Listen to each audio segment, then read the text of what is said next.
इस्लामाबाद में chairman senate Yusuf रजा गिलानी का खिताब जारी है। आइए आपको बराह रास्त ले चलते हैं। It's not merely a numerical milestone. It represents the fundamental shift in how we perceive women's role in economic development and nation building.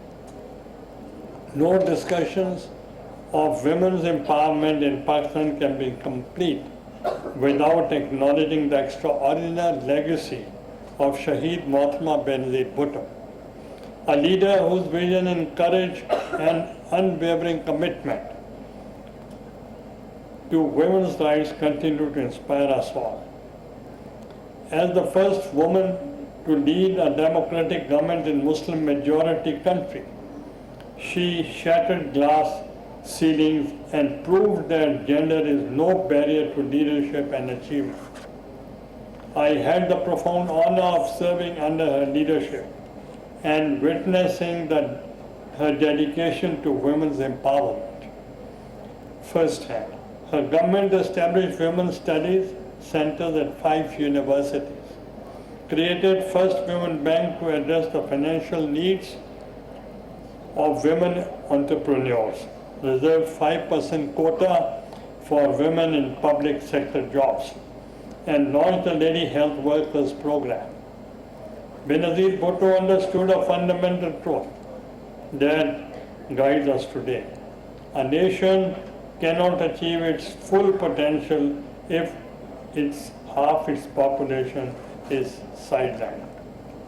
In her historic address to the United Nations, Fourth World Conference in Women Beijing in 1995, she declared, as the first woman ever elected to head an Islamic nation, I feel a special responsibility towards all women.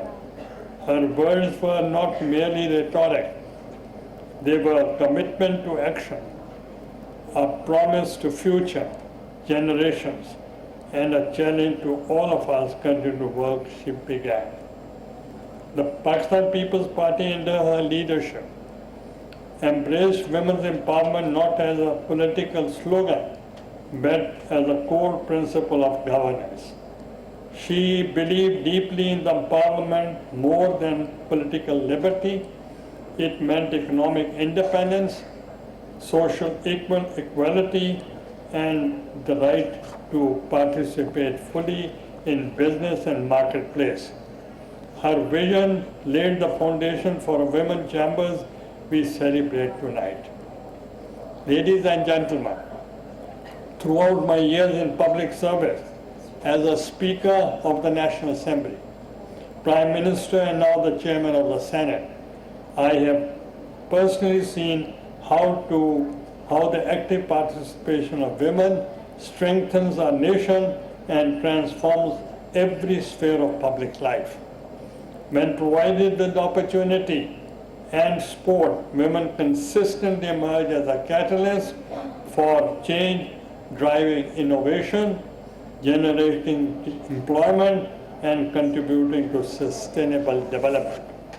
During my tenure as Speaker of the National Assembly from 1993 to 1997, I worked closely with visionary women parliamentarians who recognized the importance of legislative reforms in creating an enabling environment for women's economic participation.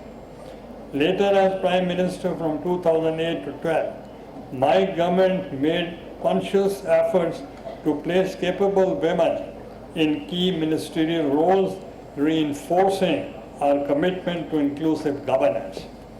The Senate of Pakistan has likewise played a vital role in advancing women's empowerment. As the House of the Federation, it has consistently provided a national forum to address women's economic, social, and legal concerns across all provinces.